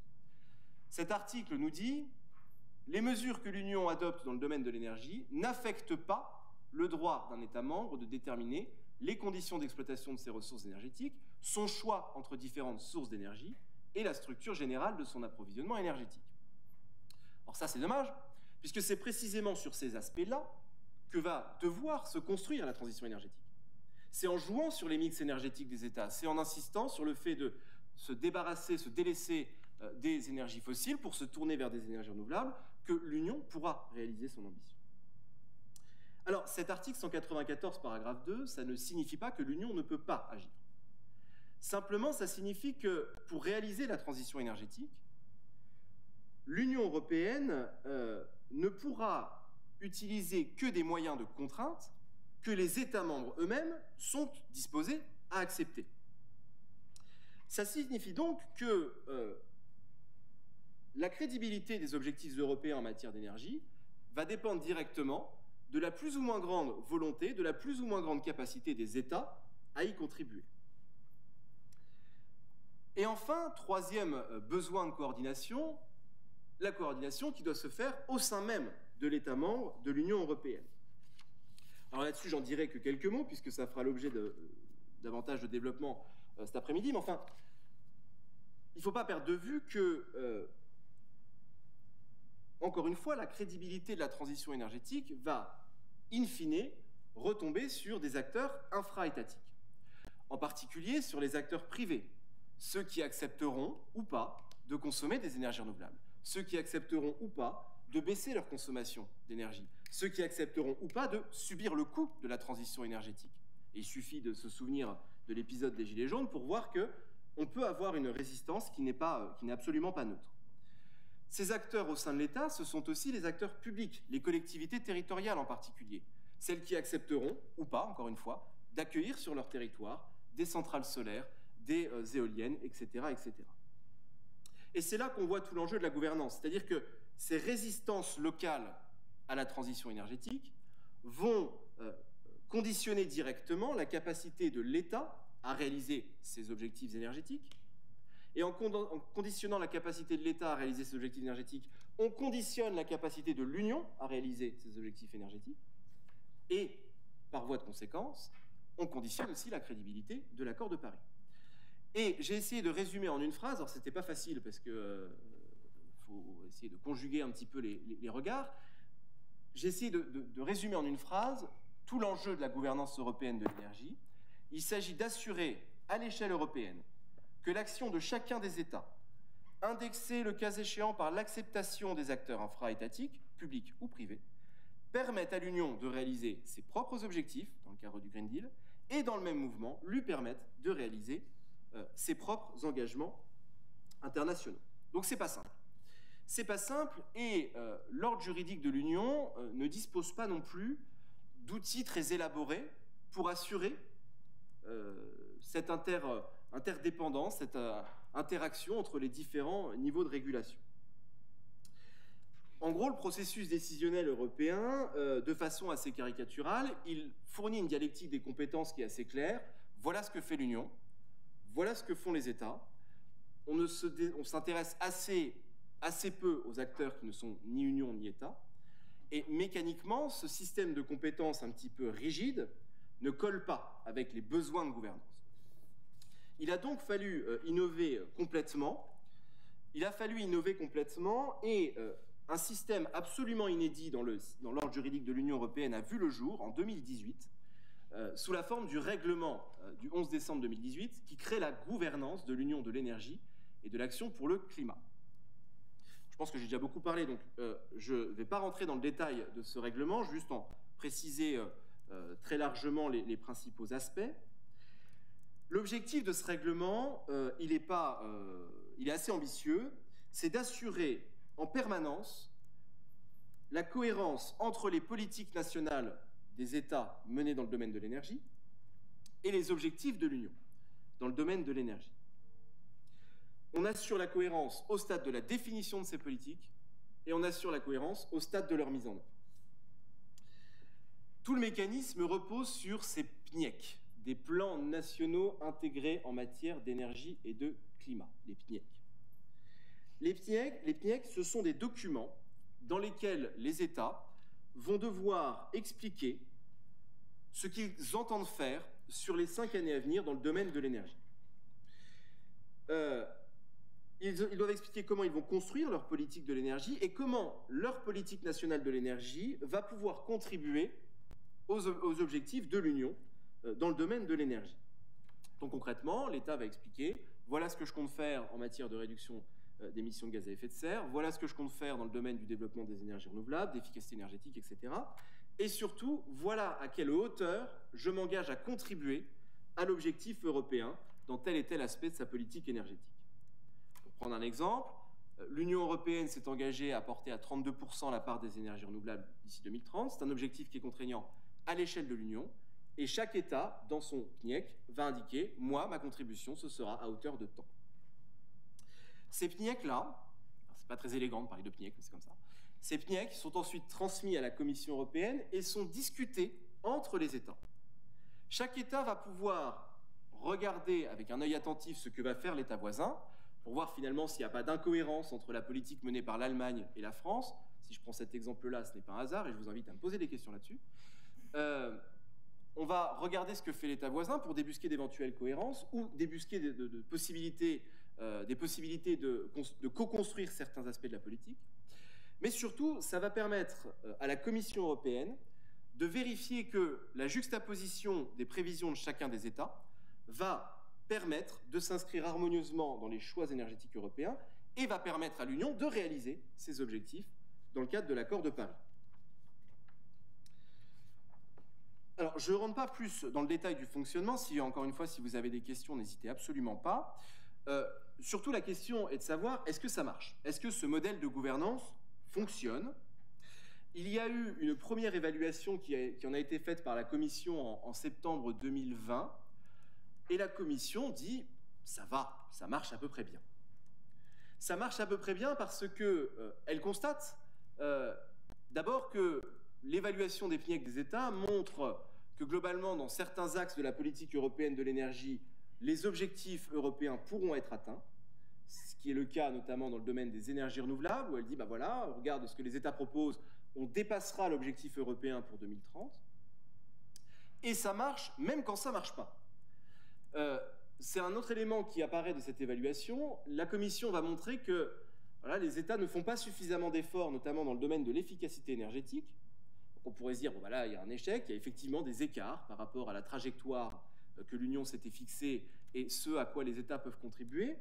Mais la Commission fait contre mauvaise fortune bon cœur en disant finalement, le fait de mettre ça en évidence, ça justifie de réajuster le cadre juridique européen. Et quelques mois plus tard, en juillet 2021, la Commission va dire « Eh bien voilà, les règles européennes en matière d'efficacité énergétique, elles ne sont pas suffisamment contraignantes. La preuve en est, les projections des États ne permettront pas à l'Union d'atteindre ses objectifs.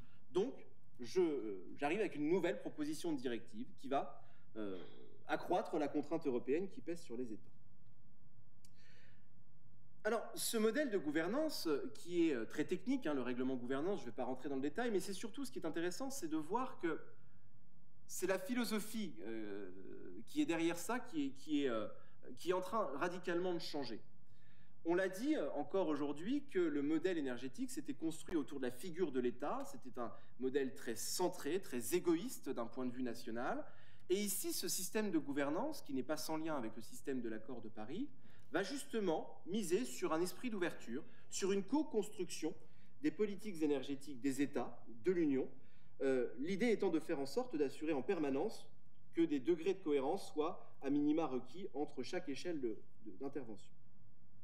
Maintenant, et j'en terminerai rapidement par là, maintenant ce règlement gouvernance, donc il est assez récent, mais sa mise en œuvre montre que finalement il n'est pas complètement exempt de limites. Ces limites, elles sont liées principalement au contexte dans lequel il a été abordé, puisque manque de peau, juste après l'adoption et l'entrée en vigueur de ce règlement, il y a eu 2 légers événements qui sont venus un petit peu ternir les choses, le Covid et la crise en Ukraine. Et ça montre finalement ces événements-là, qui sont des événements soudains, dont l'ampleur n'était absolument pas prévisible. Ça montre que finalement, le système de gouvernance, il trouve ici un obstacle de taille. Je vais prendre qu'un exemple. Le conflit en Ukraine, parce qu'il met évidemment en péril la sécurité énergétique des États, va conduire certains États à mettre entre parenthèses leurs engagements climatiques. Je pense en particulier, désolé encore une fois de tirer sur les mêmes, mais je pense en particulier à l'Allemagne qui a décidé de prolonger la durée de vie de ses centrales à charbon, à la Roumanie qui a décidé de réouvrir des centrales au charbon, et puis par-delà l'Europe, on trouve aussi des politiques aux États-Unis où on veut renforcer les exploitations pétrolières, la Chine qui annonce faire du développement du pétrole sa priorité économique pour du charbon, pardon, sa priorité économique pour 2022. Et donc finalement, on voit ces États qui se désengagent de ces engagements, de ces trajectoires prises dans le cadre du système de gouvernance. Et c'est peut-être là que ce conflit d'échelle auquel le modèle de gouvernance tente à appréhender, finalement, ce conflit d'échelle, il se double d'une nouvelle forme de conflit. Je pense qu'à l'échelle de l'Union européenne, les échelles de niveau de gouvernance entre l'échelon local, national, européen, ça se passe plutôt bien. On a un instrument qui permet de créer quelque chose qui est nouveau, qui fonctionne à peu près correctement quand on regarde les projections et l'évaluation qu'en fait la Commission. Maintenant, c'est surtout sur les conflits de temporalité que, me semble-t-il, ce système de gouvernance va trouver son plus sérieux adversaire. Comment arbitrer des projections à très long terme avec des événements très soudains, dont l'ampleur est absolument inestimée en amont? Et ça, pour le coup, je pense que c'est un autre challenge du système de gouvernance. J'en dis pas plus, et je vous remercie pour votre attention, et n'hésitez pas à me poser des questions, en particulier sur l'Allemagne.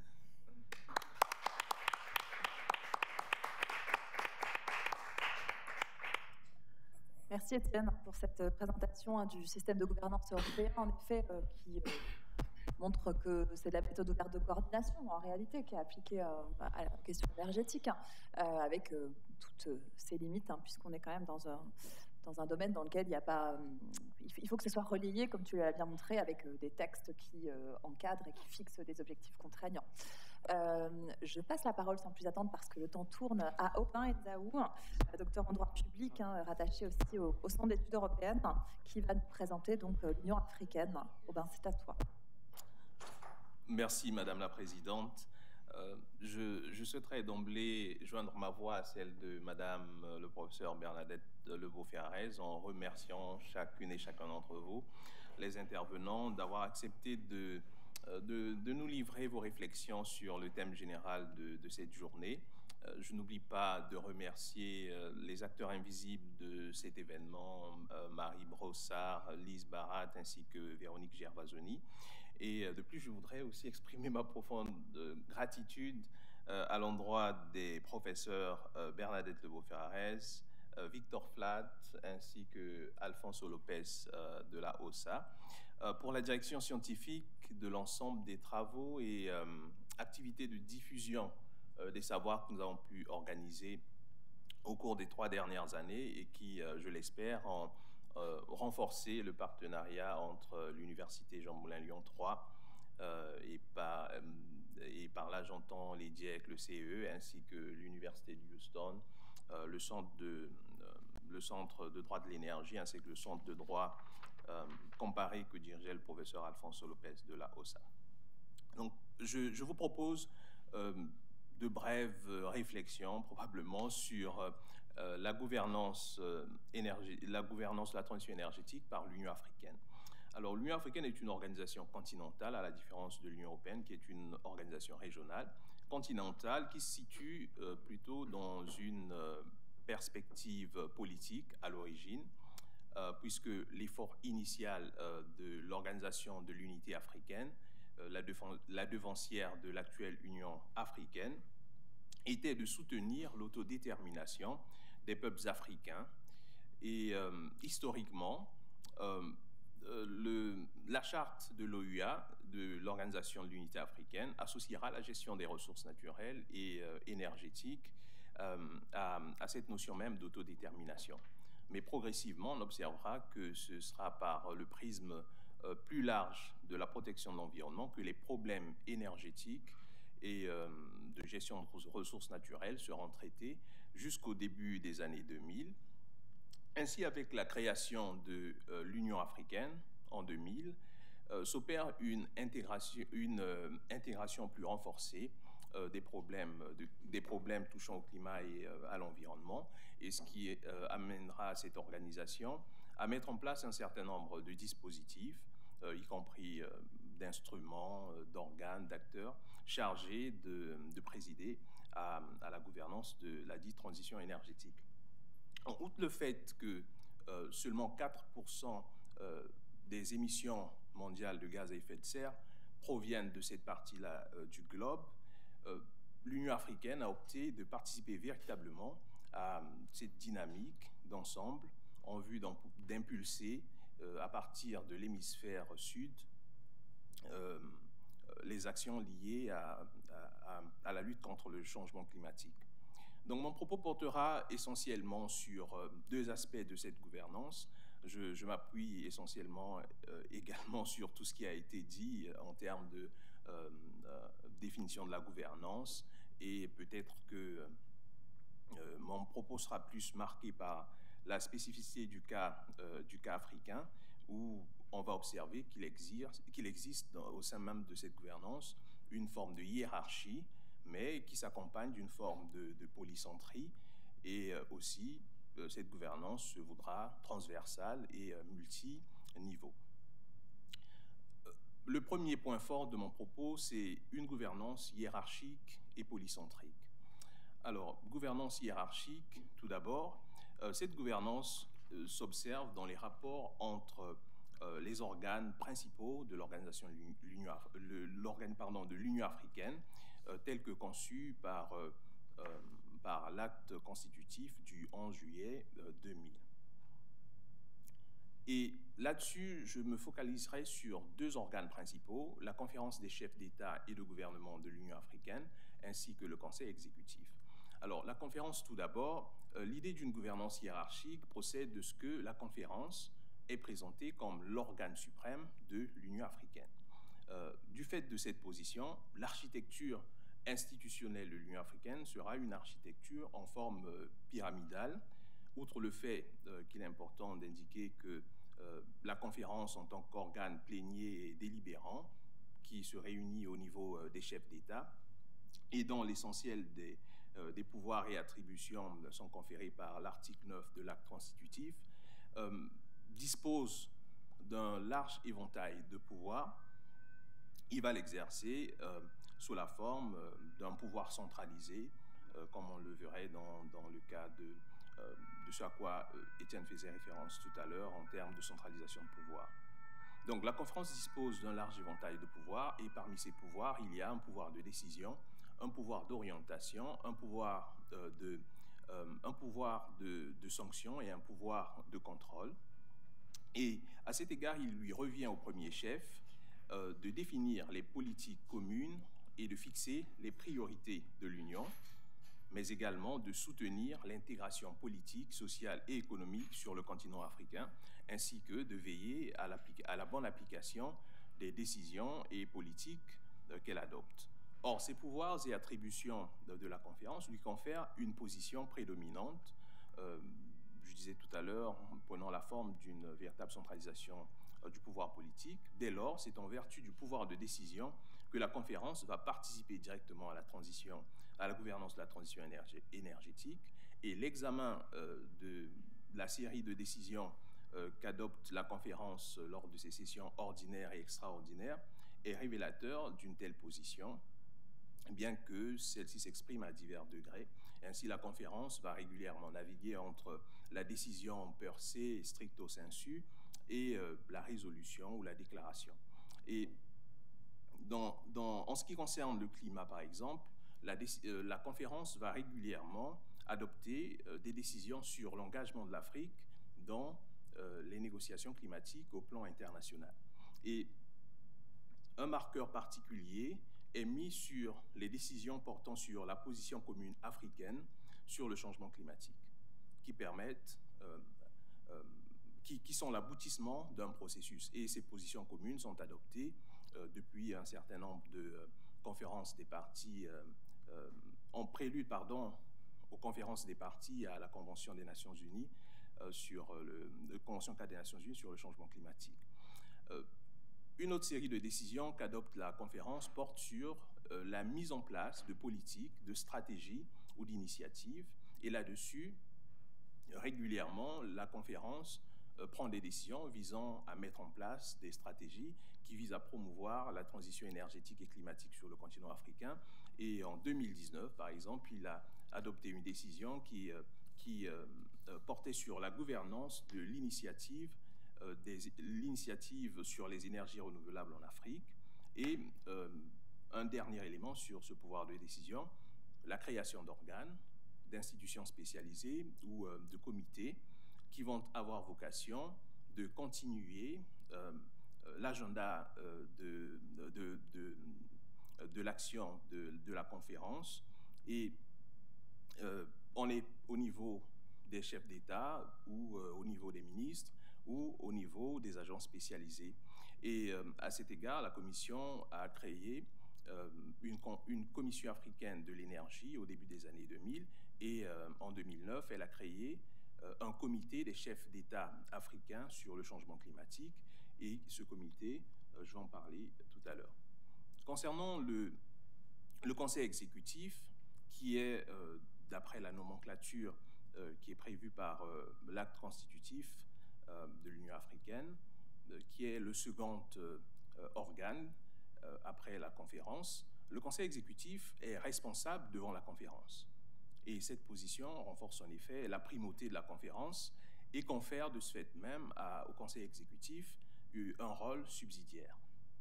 Mais bien qu'étant un organe plénier et délibérant, le conseil exécutif va servir d'instance de rang ministériel où siègent des ministres des Affaires étrangères ou toute autorité désignée par un gouvernement. Et le rôle du conseil exécutif, d'après l'acte constitutif, est essentiellement de faire des travaux préparatoires aux conférences ou aux sessions annuelles travaux préparatoires aux sessions annuelles de la conférence des chefs d'État et de gouvernement. Cependant, il reste que l'article 13 de l'acte constitutif lui confère le pouvoir de coordonner et de décider des politiques dans les domaines d'intérêt commun. Il en va ainsi de l'énergie, l'industrie, les ressources minérales et de la protection de l'environnement. Donc, dans la pratique, le conseil exécutif se saisit de ce pouvoir et par le biais des conseils techniques qu'il reçoit de la part du comité technique spécialisé sur l'infrastructure et l'énergie, va adopter une série de décisions portant sur la mise en place de politiques qui rejoignent la structure générale de la politique climatique de l'Union africaine.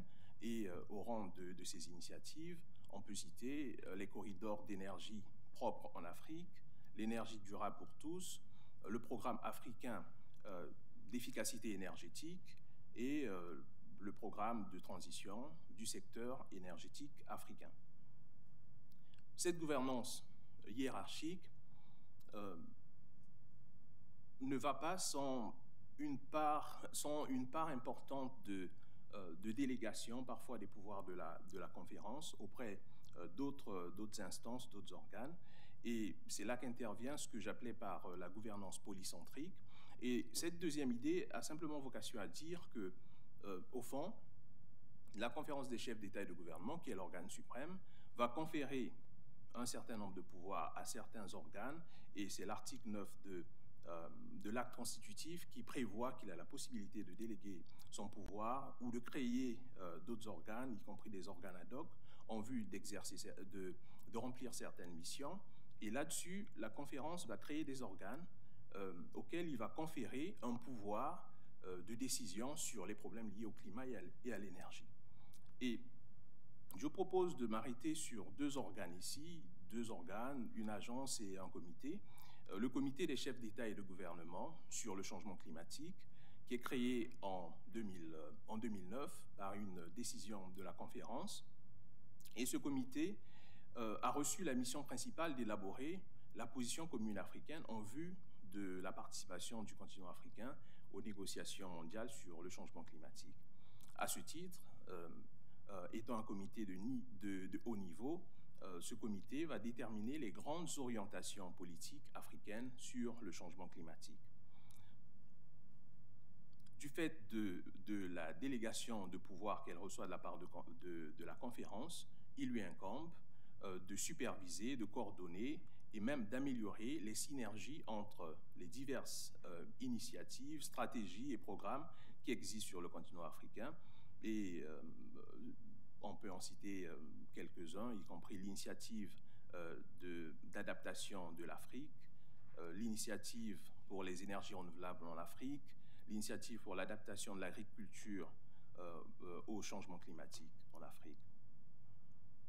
Et un dernier point sur ce comité, il a été l'initiateur du sommet africain sur le changement climatique à partir de 2019, et le premier sommet a eu lieu en 2020, qui a permis aux États africains de discuter de l'état du changement climatique sur le continent africain. Le deuxième acteur ici dans cette gouvernance polycentrique est la Commission africaine de l'énergie. La Commission africaine de l'énergie est une agence spécialisée qui, à la différence du comité que j'évoquais tout à l'heure, est créée par un traité de 2001, et qui lui confère la mission d'élaborer et d'harmoniser les politiques énergétiques en Afrique, de créer un système d'information en matière énergétique, mais aussi de mobiliser les ressources nécessaires pour soutenir l'action des communautés économiques régionales en ce qui concerne l'injection des énergies renouvelables dans le système énergétique. Donc, au rang des projets dont cette commission assure la gestion figure un programme sur la transition énergétique en Afrique, qui est un mécanisme d'assistance technique dont la vocation est de favoriser l'identification des technologies propres et le déploiement des énergies renouvelables dans le système énergétique. Et au fil des années, cette agence a mis au cœur de son action la nécessité de construire une politique énergétique et climatique intégrée en Afrique. Le deuxième point fort de mon propos porte sur une gouvernance qui est transversale et multiniveau. Là-dessus, je m'intéresse à deux aspects spécifiquement, mais je pense qu'il y a un troisième qui sera probablement abordé au cours de la journée. Le premier aspect, c'est la gouvernance horizontale, et le second, c'est la gouvernance verticale. Et je disais qu'il y a un troisième aspect, qui est la gouvernance diagonale, qui serait intéressant d'aborder dans le cadre des rapports que les organisations internationales peuvent avoir avec des acteurs infra-étatiques ou même directement avec des acteurs de la société civile dans les États. Donc, s'agissant de la gouvernance horizontale, cette échelle permet en effet à l'Union africaine d'initier une action climatique ou de soutenir la transformation du système énergétique avec l'appui d'autres organisations internationales. Ce faisant, cette coopération horizontale est transversale et multiple, puisqu'elle permet des interactions entre les organes de l'Union africaine et les organes ou d'autres organisations internationales, universelles ou régionales, mais également des institutions spécialisées couvrant des champs vastes ou ayant un objet très restreint. Et étant donné la quantité foisonnante d'initiatives qui existent au sein de l'Union africaine, il est important que des financements soient accordés pour donner une matérialité à ces projets, à ces initiatives. Or, les 20% du financement qui proviennent du budget national des États ne permettent pas de les couvrir. Dès lors, l'Union africaine va se tourner vers des organisations comme des organismes comme la Banque africaine de développement et ou la Commission des Nations Unies pour l'Afrique, qui vont apporter un appui à l'Union africaine.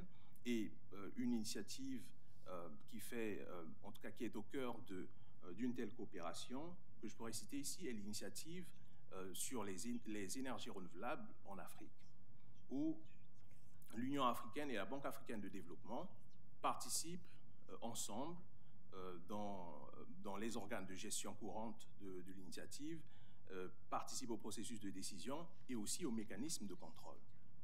Enfin, le dernier aspect de ce second point, qui est la gouvernance verticale. J'entends par gouvernance verticale cette gouvernance qui résulte de la coopération entre l'Union africaine et les institutions régionales spécialisées en vue de faire avancer l'agenda de l'Union africaine dans les espaces régionaux. Je vais ici m'intéresser uniquement à la commission la commission du climat du bassin du Congo pour illustrer mon propos. Alors, la commission du climat du bassin du Congo avait été créée par un protocole du 29 avril 2018 et il s'agit d'une commission régionale dont l'action se concentre dans le bassin du Congo, donc en Afrique centrale.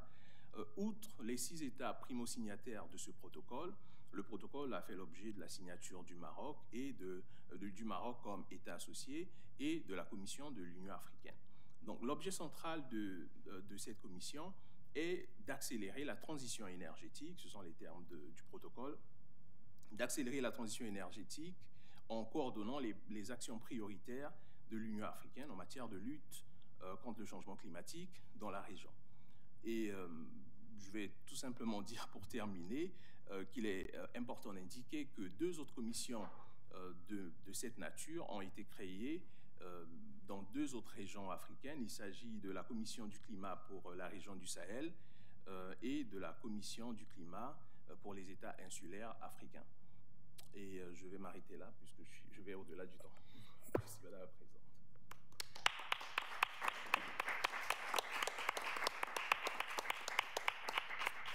Alors, merci beaucoup, Aubin, et je suis vraiment désolée d'avoir dû couper l'exposé. Nous sommes contraints par la reprise des travaux à 13h15 précise, puisque nous avons un intervenant qui est à distance. Je suis en train d'envoyer un message pour voir si on peut décaler un petit peu, mais bon.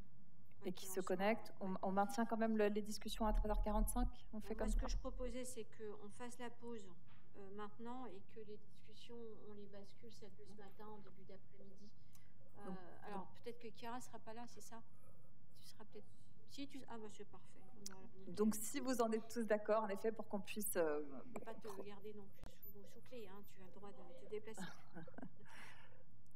Donc, on va arrêter ici. Je remercie tous les intervenants et intervenants. Non, oui, pardon. Je vous remercie toutes et tous du coup d'avoir fait ces présentations-là. Ignacio, is it possible for you to wait until maybe 1:45 to have the questions. 1:45? Yeah, I should be here. That's no Okay, problem. thanks a lot. Sorry, but we have to... Enjoy your lunch. Yes, same to you. Donc on se retrouve tout à l'heure, dans quelques minutes. Merci.